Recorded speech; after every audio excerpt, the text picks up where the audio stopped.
All right, in this video, what we want to do is we're looking at composite function. So as you can see, we have two functions here. F of x is equal to 3x minus 5, and g of x is equal to x plus 5. Now we want to express f of g of x as well as g of f of x, and that is how this is read.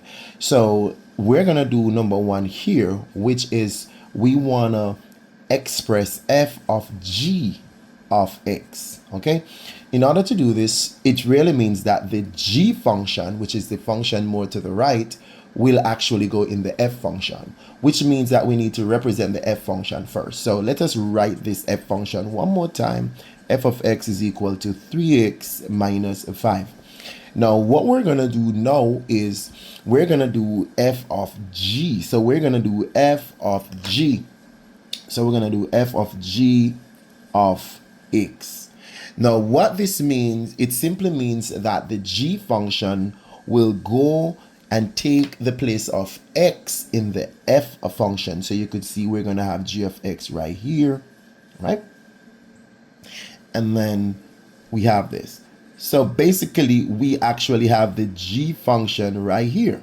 So we could see that the g function is in the f function, and all we got to do after this, work our way through it. For example, what does this mean? It means 3 times the g function, which is x plus 5. So we're going to have x plus 5 here, and then we minus 5 from that.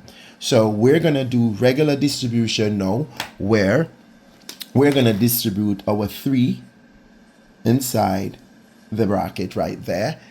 All right, so we're actually going to have 3 times x, that's going to be 3x, 3 times 5, and that's going to give us 15. And then remember that there is a minus 5 around here. So finally, when we do this, we're going to have 3x, 15 minus 5 will give us positive 10.